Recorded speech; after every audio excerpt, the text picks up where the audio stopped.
తెలంగాణ రైతాంగ సాయుధ పోరాట స్ఫూర్తిని దేశవ్యాప్తంగా రైతాంగ ఉద్యమాలకు చాటి చెప్పే లక్ష్యంతో అఖిల భారత కిసాన్ సభ 36వ జాతీయ మహాసభలను నవంబర్ 18 నుంచి 21 వరకు నల్గొండలో నిర్వహిస్తున్నట్లు రైతు సంఘం జాతీయ ప్రధాన కార్యదర్శి విజ్జు కృష్ణన్ తెలిపారు. రైతాంగాన్ని తీవ్ర సంక్షోభంలోకి నెట్టేస్తున్న కేంద్ర ప్రభుత్వ విధానాలకు వ్యతిరేకంగా దేశవ్యాప్తంగా ఐక్య ఉద్యమాలకు ఈ మహాసభలు కార్యాచరణ రూపొందిస్తాయని ఆయన పేర్కొన్నారు. నల్గొండ నగరంలోని ఏజూరి గార్డెన్స్లో శుక్రవారం నిర్వహించిన 36వ అఖిల భారత కిసాన్ సభ మహాసభల సన్నాహక సమావేశంలో విజ్జు కృష్ణన్ ముఖ్య అతిథిగా పాల్గొని ప్రసంగించారు. సమావేశానికి సంఘం జిల్లా అధ్యక్షుడు కామ్రేడ్ సుదర్శన్ అధ్యక్షత వహించగా రాష్ట్ర నాయకులు, రైతు సంఘాల ప్రతినిధులు, ప్రజా సంఘాల నాయకులు, కార్యకర్తలు పెద్ద సంఖ్యలో హాజరయ్యారు. ఈ సందర్భంగా ఆయన మాట్లాడుతూ 1936 ఏప్రిల్ 11న లక్నోలో స్థాపించబడిన అఖిల భారత కిసాన్ సభ దేశంలో 90 ఏళ్లుగా రైతాంగ హక్కుల కోసం, అలాగే తెలుగు రాష్ట్రాల్లో రైతు సమస్యలపై పోరాడుతోందని అన్నారు. తెలంగాణ రైతాంగ సాయుధ పోరాటంకు 80 ఏళ్లు పూర్తవుతున్న నేపథ్యంలో వీర తెలంగాణ పోరాటానికి కేంద్ర స్థానమైన నల్గొండలోనే ఈసారి మహాసభలు నిర్వహించాలని నిర్ణయించామని తెలిపారు. చాకలి ఐలమ్మ, దొడ్డి కొమరయ్య, మల్లు స్వరాజ్యం వంటి మహనీయుల పోరాట స్ఫూర్తిని దేశవ్యాప్తంగా రైతు నాయకులకు పరిచయం చేయాలన్నదే ప్రధాన ఉద్దేశమని చెప్పారు. కేంద్రంలోని నరేంద్ర మోడీ ప్రభుత్వం గత 12 ఏళ్లుగా అమలు చేస్తున్న విధానాల వల్ల రైతాంగం తీవ్ర సంక్షోభంలోకి వెళ్లిందని ఆయన ఆరోపించారు. రైతులు, వ్యవసాయ కార్మికులు, కౌలు రైతులు, మహిళా రైతులు, వలస కార్మికులు పెద్ద ఎత్తున ఆత్మహత్యలకు పాల్పడుతున్నారని ఆవేదన వ్యక్తం చేశారు. ఫుడ్ కార్పొరేషన్ ఆఫ్ ఇండియా ధాన్యం నిల్వ సౌకర్యాలను కొన్ని కార్పొరేట్ సంస్థలకు అప్పగించడం ద్వారా వ్యవసాయ రంగంలో గుత్తాధిపత్యానికి అవకాశం కల్పిస్తున్నారని విమర్శించారు. రైతాంగం, వ్యవసాయ కార్మికులు, కార్మిక వర్గాలు కలిసి ఐక్యంగా పోరాడాల్సిన అవసరం ఉందని ఆయన పిలుపునిచ్చారు. అమెరికాతో ప్రతిపాదిత వాణిజ్య ఒప్పందానికి వ్యతిరేకంగా జూలై 22న దేశవ్యాప్తంగా గ్రామాల్లో నిరసన కార్యక్రమాలు నిర్వహించాలని నిర్ణయించినట్లు తెలిపారు. అలాగే ఆగస్టు 10న సంయుక్త కిసాన్ మోర్చా, కేంద్ర కార్మిక సంఘాలు, వ్యవసాయ కార్మిక సంఘాల ఆధ్వర్యంలో దేశవ్యాప్తంగా జైల్ భరో కార్యక్రమాన్ని నిర్వహించనున్నట్లు వెల్లడించారు. దాదాపు 10 లక్షల మంది రైతులు, కార్మికులు ఈ ఉద్యమంలో పాల్గొంటారని చెప్పారు. నవంబర్లో నల్గొండలో జరిగే 36వ అఖిల భారత కిసాన్ సభ జాతీయ మహాసభలు రైతాంగ ఉద్యమానికి కొత్త దిశానిర్దేశం చేస్తాయని, రైతులు, ప్రజా సంఘాలు, ప్రజాస్వామ్యవాదులు, మేధావులు ఈ మహాసభలను విజయవంతం చేయాలని ఆయన పిలుపునిచ్చారు.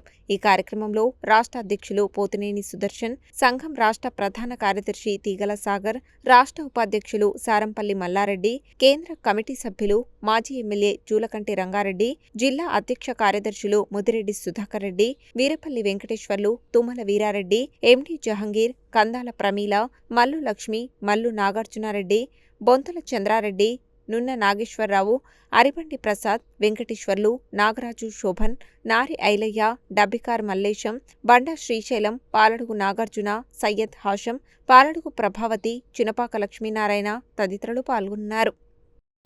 ఈ మహాసభలు నిర్వహించడానికి మేము సిద్ధము అని తెలంగాణ రైతు సంఘం రాష్ట్ర ఆఫీసు బేరర్లు, రాష్ట్ర కమిటీ మన సంసిద్ధతను తెలియజేశాం. ఈ సందర్భంలోనే మరొక ప్రతిపాదన కూడా మన అఖిల భారత రైతు సంఘం వైపు నుంచి వచ్చింది.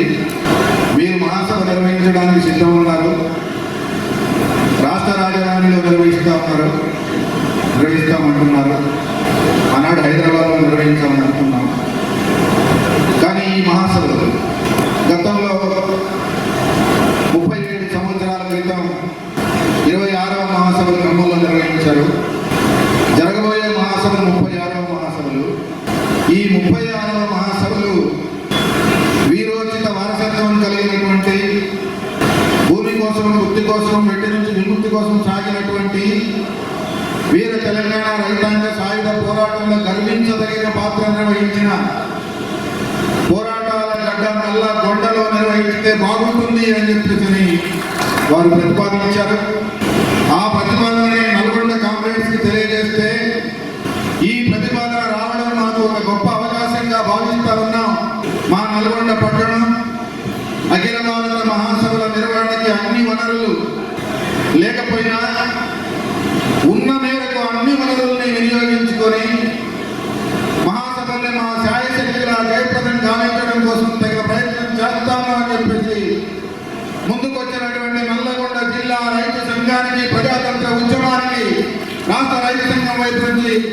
హృదయపూర్వక విప్లవాభినందనలు, ధన్యవాదాలు తెలియజేస్తా ఉన్నా.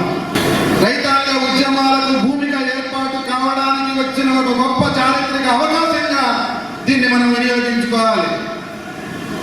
మహాసభల నిర్వహణ బాధ్యత నల్గొండలో పెడతామన్నారు కాబట్టి నల్గొండ కామ్రేడ్స్ ఒక్కళ్ళదే అని కాదు. మహాసభలు ఎక్కడ జరుగుతా ఉన్నాయి అని ఈ దేశంలో ఉన్న 29 రాష్ట్రాలు, కేంద్రపాలిత ప్రాంతాలు మన కమిటీలు ఎక్కడున్నాయో అక్కడికి వెళ్ళి అడిగితే మహాసభలు జరిగేది తెలంగాణలో, మహాసభలు జరిగేది నల్లగొండలో అని చెప్పేసి అంటారు. అందుకని ఈ మహాసభలు జయప్రదం చేయడం కోసం తెలంగాణలో ఉన్నటువంటి ప్రతి కష్టజీవి, ప్రతి రైతు బిడ్డ, ప్రతి రైతు కుటుంబం దగ్గర నుంచి కలవాలి, మహాసభల గురించి చెప్పాలి. ఈ దేశంలో మన ఉద్యమం నిర్వహించినటువంటి వివిధ రైతాంగ ఉద్యమాలు, అందులో నుంచి రైతాంగం పొందినటువంటి ప్రయోజనాలు, ఈరోజు రైతాంగం మీద సాగుతూ ఉన్నటువంటి దాడి, ఆ దాడికి వ్యతిరేకంగా సమైక్యంగా ఉద్యమాలు నిర్వహించే క్రమంలో మనం పోషిస్తున్నటువంటి పాత్ర, వీటన్నిటినీ తెలంగాణ రాష్ట్ర రైతాంగంలోకి తీసుకొని పోవాలి. ఏ వీరోచిత తెలంగాణ రైతాంగ సాయుధ పోరాట వారసత్వం అయితే మనకుందో ఆ వారసత్వాన్ని మరింత ముందుకు తీసుకుపోయేదానికి ఈ మహాసభను మనం ఒక సువర్ణావకాశంగా భావించాలి అని చెప్పేసి విజ్ఞప్తి చేస్తూ, ఈ 4 మహాసభ ఆ కాలంలో రైతుల పరిస్థితి గురించి, అప్పుడున్న బ్రిటిష్ ప్రభుత్వం వ్యతిరేకించి జరుగుతున్న పోరాటం గురించి, పెద్ద జమీందారు వ్యతిరేకించి జరిగిన పోరాటం గురించి మహత్తమైన కొన్ని నిర్ణయాలు కూడా జరిగింది. తెలంగాణ రైతాంగ సాయుధ పోరాటం జరిగి 80 సంవత్సరం అయింది. ఆ పోరాటం ప్రారంభమైన మొన్న జరిగిన 2 మహాసభ, ఒకటి పలాశాల, ఒకటి విజయవాడ 44లో జరిగిన మహాసభ.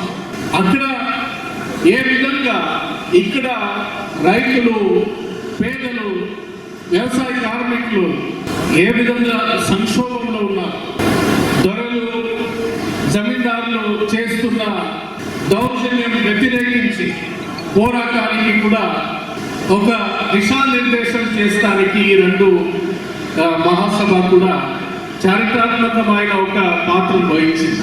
ఎవరెవరైతే రావాలని చెప్పేసి అనుకున్న వాళ్ళందరూ దాదాపు 100% వచ్చినటువంటి మీ అందరికీ పేరున ప్రత్యేకమైనటువంటి అభినందనలు తెలియజేస్తా ఉన్నాం.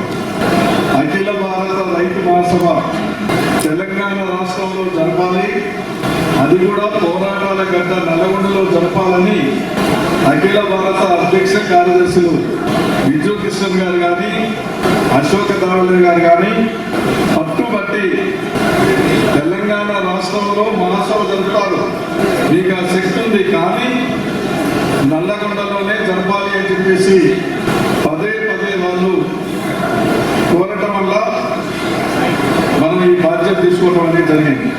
ఈ మహాసభలు కూడా జరిగేట ఒక ప్రత్యేకత ఉంది. ఈ మహాసభకి రైతు సంఘం ఏర్పడి 90 సంవత్సరాలు పూర్తయిన సందర్భం, రైతులు అనేక సమస్యలు ఎదుర్కొంటా ఉన్నారు. వేల సంఖ్యలో, లక్షల సంఖ్యలో రైతులు, కూలీలు కదిలి వాళ్ళ సమస్యల కొరకు పోరాటాలు చేయడం అనేది జరుగుతూ ఉన్నది.